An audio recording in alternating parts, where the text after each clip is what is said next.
Au nom du Père et du Fils et du Saint-Esprit. Amen.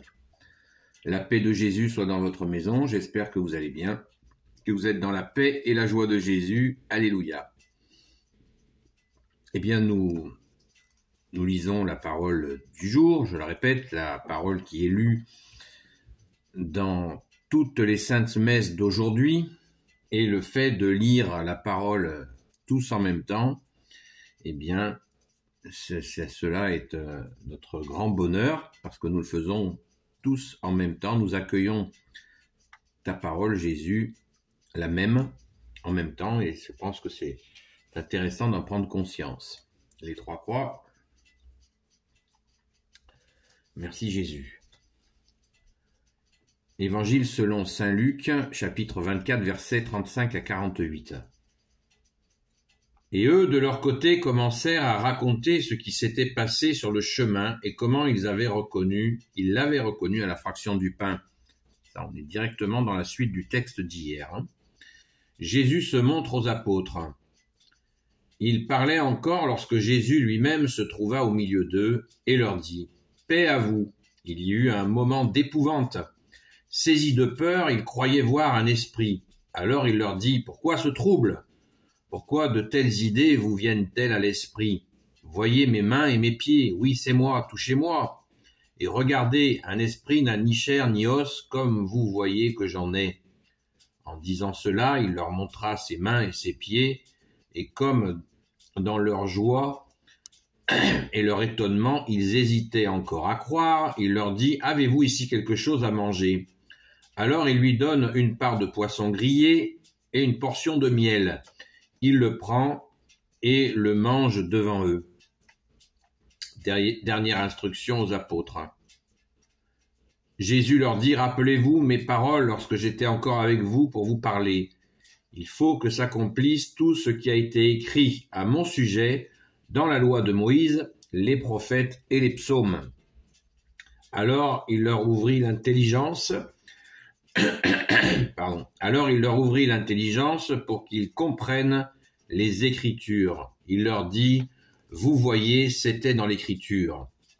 Le Messie devait souffrir et ressusciter d'entre les morts le 3e jour. Et il faut ensuite que la conversion et le pardon des péchés soient proclamés en son nom à toutes les nations, en commençant par Jérusalem. De cela, vous êtes témoins. » Merci Jésus pour ta parole. Alléluia. Waouh. Donc là, on est dans le texte de saint Luc qui relate, voilà, Jésus qui continue, bien-aimé Jésus, tu continues à secouer tes saints apôtres pour qu'ils réalisent. C'est vrai, je le répète encore, c'est facile pour nous, à 2000 ans après, de dire, mais pourquoi ils réalisent pas? Oui, mais bon, c'est comme ça, hein. Est-ce que nous réalisons pas des choses importantes aussi? Voilà, donc là c'est plus qu'important, c'est toi, bien-aimé Jésus. Et j'aime beaucoup ce moment, je le répète, nous vivons une période où il y a des assauts de l'ennemi des âmes, qui nous assaillent et qui voudraient nous faire croire que l'Ancien Testament n'est pas valable, ou il a été trafiqué, ou des conneries comme ça. C'est totalement faux. L'Ancien Testament a été donné par le Saint-Esprit et il est saint comme l'Évangile. Donc, Jésus le dit lui-même dans ce verset 44. Il faut l'avoir en mémoire, parce que si vous entendez des sirènes qui commencent à vous chanter que l'Ancien Testament n'est pas valable, eh bien, vous aurez cette parole, nous aurons cette parole, ce verset très important. N'oublions pas, c'est que c'est saint Paul qui dit « On se sert de la parole de Dieu comme un bouclier. » Jésus, tu es Dieu avec ton Père et l'Esprit Saint. C'est notre bouclier, la parole. Jésus leur dit verset 44. Jésus leur dit, « Rappelez-vous mes paroles. Lorsque j'étais encore avec vous pour vous parler, il faut que s'accomplisse tout ce qui est écrit à mon sujet dans la loi de Moïse, les prophètes et les psaumes. » C'est vrai que je ne sais pas si vous avez déjà entendu des psaumes qui parlent de Jésus, c'est waouh, il n'y a aucun doute, quoi. C'est énorme. Donc, il y a des faussaires. J'ai fait une vidéo, c'est notamment sur le marcionisme. Le marcionisme, c'est un délire d'un type du 2e, 3e siècle qui a été réfuté par nos aînés dans la foi, mais qui ressurgit de nos jours. J'ai fait une vidéo sur le sujet, je vous la mettrai dans la description ou dans les commentaires. Et très important, parce que certains ne croient pas à la résurrection. Donc là, Jésus, qui a toujours un coup d'avance, merci bien-aimé Jésus, certains pouvaient croire que c'est un esprit que les apôtres ont vu. Et Jésus y a pensé. Merci Jésus, tu es le maître parfait. Hein? Parce que Jésus, il aime bien les discussions, mais il aime bien le concret aussi. Hein? Et comme il voit qu'il y a cet esprit de doute qui est sur eux, hein, c'est un esprit, tout est esprit. En disant cela, il leur montra ses mains et ses pieds. Bon, ça suffit pas apparemment. Et comme dans leur joie et leur étonnement, ils hésitaient encore à croire. Il leur dit, avez-vous ici quelque chose à manger? Alors il lui donne une part de poisson grillé et une portion de miel. Il le prend et le mange avec. Il le mange devant eux. Merci Jésus. Vous voyez? Ça, c'est très important parce que certains auraient pu dire, objecter, quand ils ont témoigné de cela, objecter que c'était un esprit qu'ils ont vu. Ils ont vu un hologramme. Non, un esprit. On dit, voilà, vous avez une vision, votre cœur vous a joué des tours. C'est une vision. Et ben, un esprit ou un fantôme qui mange du poisson et du miel, ça n'existe pas trop, quoi. Et Jésus, tu y as pensé. C'est magnifique. Merci, bien-aimé Jésus. C'est la joie. C'est la joie du ressuscité. Voilà. Il fait tout pour qu'ils soient en béton armé. En béton armé, ces apôtres, ces saints apôtres qu'il aime tant, nous le savons. Hein. Donc, verset 46, il leur dit, vous voyez, c'était dans l'Écriture, le Messie devait souffrir et ressusciter d'entre les morts le 3e jour. Et il faut ensuite que la conversion et le pardon des péchés soient proclamés en son nom à toutes les nations, en commençant par Jérusalem. De cela, vous en êtes témoins. Mais les gars, vous avez du boulot, hein, il leur dit. Hein. Merci Jésus. Hein.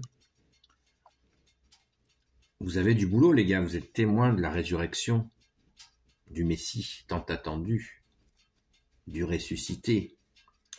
Hein, et là, ensuite que la conversion et le pardon des péchés, la conversion, vous savez ce que ça veut dire, conversion? Conversion, c'est changer de cap. Quand on est dans l'erreur, on fait une conversion, c'est-à-dire qu'on fait un 180 degrés pour aller dans le bon sens que tu es, Jésus, dans la bonne voie, dans le bon chemin. Jésus est le chemin, la vérité et la vie. Amen. Eh bien, nous pouvons, sans nous prendre pour des apôtres, nous pouvons ainsi nous-mêmes, là, aujourd'hui, ici et maintenant, eh bien, être galvanisés par toi, Jésus. Galvanisés, pour ceux qui ne savent pas ce que ça veut dire que ça nous donne des forces. Ça nous donne cette certitude avec des choses concrètes. Jésus nous donne des certitudes, mais avec du solide, du concret. C'est pas du on n'est pas sur la lune, hein. On est vraiment dans du concret avec Jésus. Du concret de chez concret, puisqu'il a donné sa vie, en vérité. Il a donné sa vie pour nous, merci Jésus de t'être offert pour nous, et il est ressuscité. Et il prend soin d'expliquer à ses saints apôtres. Et là, on est témoin de cette scène comme si on y était, puisque la parole de Dieu est vivante. Donc, c'est une formation, quand je vous dis et vous répète encore aujourd'hui, et puis demain, si Jésus le veut bien, que ce sera, c'est vraiment, cette parole, elle nous saisit à tout instant dans l'histoire, et cela montre que, ce que je répète, que Jésus, tu es notre seul enseignant. Tu es l'enseignant parfait, parce que tu nous donnes à l'instant T, comme on dit, instant T, c'est maintenant. Voilà. Maintenant, on comprend. Voilà, on comprend. Si quelqu'un parmi vous, moi j'en ai pas, je sais qu'il y a des gens, il y a des catholiques qui ont des doutes sur la résurrection. Ça existe. Et bien, si vous avez des doutes sur la résurrection, si vous connaissez des gens qui avaient des doutes sur la résurrection, ben, lisez-leur. Voilà, Saint Luc, chapitre 24, versets 38, 35 à 48. Et puis, il y a d'autres moments où Jésus va se donner la peine d'expliquer. C'est absolument magnifique. Un jour, d'ailleurs, il faudra que je vous fasse une vidéo de référence sur dans l'Ancien Testament, toutes les allusions à l'Ancien Testament, toutes les allusions de l'Ancien Testament à l'avènement de notre bien-aimé Jésus. Ça existe.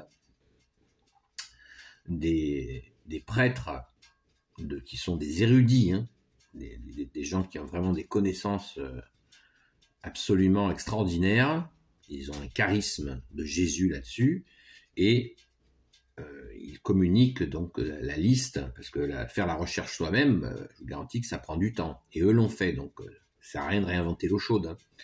Donc, ces prêtres-là l'ont fait, donc je vous ferai une vidéo pour vous faire cet inventaire-là, et c'est touchant, quand on lit Daniel, Isaïe, il y en a plein. Il y a Moïse, il y a ces allusions à la venue du Messie, du oint du Père, du Christ, de toi, bien-aimé Jésus. C'est beau. C'est beau parce qu'on sent dans ce peuple juif cette attente magnifique du Sauveur que tu es, Jésus. Alléluia. Seul Messie pour l'éternité. Et il y en a bien besoin parce qu'il y a encore plein de Juifs qui n'ont pas accepté la venue de Jésus, le seul Messie pour l'éternité. Hein. Il faut le savoir. Énormément de Juifs, la grande majorité des Juifs n'ont pas reconnu Jésus parce qu'ils sont restés exactement comme à certains moments les apôtres ont douté, parce que ils sont juifs les apôtres. Et comme les apôtres ont douté, eh bien d'autres Juifs continuent à douter. Ils s'interrogent. Et ça doit être déchirant pour eux, parce que quand on doute de la venue du Messie, eh bien, on est seul. C'est tragique. C'est vraiment tragique pour eux. Et on leur souhaite vraiment de rencontrer Jésus dans leur cœur le plus vite possible, parce que cette attente interminable, vous vous rendez compte? Donc ça fait 2000 ans qu'on a compris. Mais ces gens, ils sont seuls. C'est terrifiant. Terrifiant. De se dire, si nous disons, mais Jésus, il n'est plus là, waouh, on pète les plombs. Parce que Jésus porte tout. C'est son Père, notre Père, qui l'a décidé. Je ne me rappelle plus du verset de l'Évangile qui dit, le Père dit, je veux que le monde soit sauvé par mon Fils. Voilà. Mon Fils, c'est mon Fils qui sauvera le monde. Jésus est le sauveur du monde. Donc les gens qui ne l'ont pas accueilli, et puis je parle des Juifs, les musulmans, c'est pareil. Les musulmans se trompent complètement. Ils croient que dans le Coran, Jésus est cité, mais ce n'est pas Jésus dont il est question dans le Coran. C'est juste un artifice, puisqu'ils ne reconnaissent pas la crucifixion ni la résurrection de Jésus. Donc ce n'est pas Jésus. Donc ils sont aussi égarés. Alors on peut prier pour les Juifs, les musulmans, pour qu'ils comprennent, qu'ils accueillent que Jésus est là. Il est là. Il vous tend les bras. Il vous ouvre son cœur. Acceptez-le. Régulièrement, nous avons des Juifs, des musulmans qui rencontrent Jésus dans leur cœur, et là, c'est boum, c'est le feu d'artifice. Ils sont libérés de cette attente du Sauveur, Sauveur du monde, Sauveur des hommes. Et Dieu avec nous. Le deuxième nom de Jésus, c'est l'Emmanuel. Jésus est Dieu, il est avec nous. L'Emmanuel, ça veut dire Dieu avec nous. Jésus veut dire Dieu sauve. Comment on peut se passer de lui? Mais c'est rien qu'à y penser, j'ai peur, j'ai un effroi, c'est un effroi. Jésus serait, il n'est pas là, et s'il est là, merci Jésus d'être venu, d'être ressuscité. Donc, prions pour eux. Et n'hésitons pas, quand nous voyons des témoignages sur YouTube, que ça soit de juifs ou de musulmans qui ont rencontré Jésus, le vrai Jésus, notre bien-aimé Jésus, qui est la tête de la Sainte Église catholique, apostolique, eh bien écoutons ces gens, ces frères, et prions pour eux aussi. Une fois qu'ils sont convertis, comme nous venons de le lire, conversion, une fois qu'ils sont convertis, eh bien, il faut prier pour eux. Prions beaucoup pour eux parce que dans leur communauté, ils peuvent être maltraités. Ça peut être très dur pour eux, hein. Certains sont même assassinés. Donc, attention de bien prier pour eux, ne les laissons pas. Jésus souhaite évidemment que l'on prie pour eux. C'est simple à comprendre. Merci Jésus pour tes merveilles. Donc, soyons remplis de notre espérance que nous puisons dans notre saint baptême, puisqu'à notre saint baptême catholique, nous recevons la foi en toi Jésus, qui veut dire confiance en toi Jésus, l'espérance et la charité. Donc puisons vraiment dans cette espérance de notre saint baptême catholique. Jésus nous donne les forces de communiquer le ressuscité, c'est ce qui nous est demandé dans cet évangile. Merci Jésus pour ta gloire, alléluia. Béni soit le Père, le Fils et le Saint-Esprit. Amen. Ô Jésus, toi qui peux tout et qui portes tout, toi le Sauveur, toi l'Emmanuel, je te confie toutes celles et ceux qui regarderont cette vidéo, ainsi que leurs proches, selon ta sainte volonté, ô Jésus. Sainte Marie, Reine des cieux, toi l'Immaculée Conception, toi qui écrases le serpent, toi qui as la lune sous tes pas, toi notre Mère, Notre-Dame. Saint Joseph, toi le juste et le saint, toi le sage, toi la terreur des démons, toi le saint gardien de la Sainte Église catholique apostolique, vous avez entendu, Saint Joseph, la terreur des démons. Sainte Marie-Madeleine, notre chère sainte patronne, chère grande sœur, première témoin de la résurrection, il n'y en a pas eu d'autre, c'est Sainte Marie-Madeleine qui a vu Jésus ressusciter la première, ne l'oublions pas. Et vous, tous les saints et saintes amis de Jésus, Saint Michel Archange, qui est comme Dieu, Saint Gabriel Archange, Saint Raphaël Archange et tes anges guérisseurs, et vous, tous les anges qui servez Jésus, je vous confie toutes celles et ceux qui regarderont cette vidéo, ainsi que leurs proches, selon ta sainte volonté, ô Jésus. La paix de Jésus soit dans votre maison, et je vous dis à très vite.